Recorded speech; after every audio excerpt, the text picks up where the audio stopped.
I'm Terry Phillips, after the news. I was disappointed to read the news that a federal jury had imposed the death penalty on convicted Boston Marathon bomber Dzhokhar Tsarnaev. It's not because I feel any particular sympathy for the man. He very likely is responsible for that crime. I'm just uniformly opposed to capital punishment. And here's why. Some people see the death penalty in terms of clear right and wrong.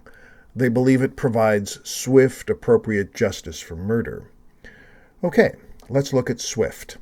The average convicted murderer spends between 10 and 20 years awaiting execution. That is hardly what I'd call speedy. It's not particularly certain either. Let me give you a few statistics. In the past half-century, nearly 10,000 people in America have been sentenced to death. 10,000. Of that number, only about 1 in 10 was actually executed.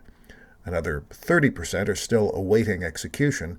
Everyone else has either had their convictions reversed or their sentences overturned or commuted to life in prison, or they died of other causes.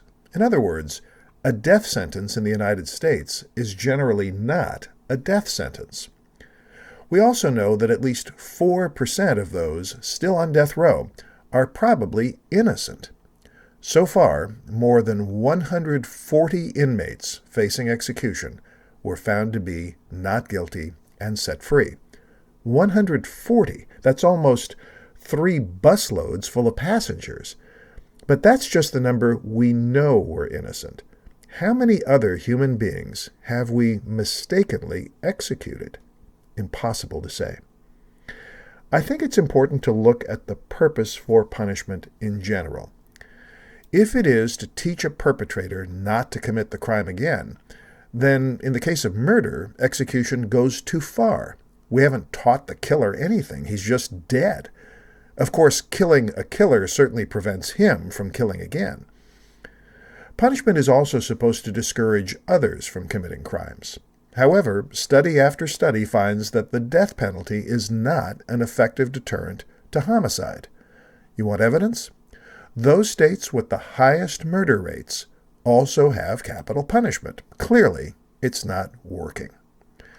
By contrast, the 3 states with the lowest murder rates, Vermont, Hawaii, and Iowa, all abolished capital punishment long ago. The same is true, by the way, of almost every nation in Europe. No death penalty and low murder rates. We often hear that a punishment should fit the crime. That doesn't necessarily mean it should be equal to the crime. By that measure, we would sexually violate rapists or burn the homes of arsonists. Doing those things might satisfy our base desire for vengeance, but they're hardly what we would call humane. Okay, I hear you say, how are we supposed to punish murderers? I say, let's do what the rest of the civilized world does. Lock them up. It might not lower the murder rate. It might not make us feel better. It might not guarantee our safety. But at least we wouldn't be making irreversible errors. I'm Terry Phillips. Thanks for listening, and please tell your friends.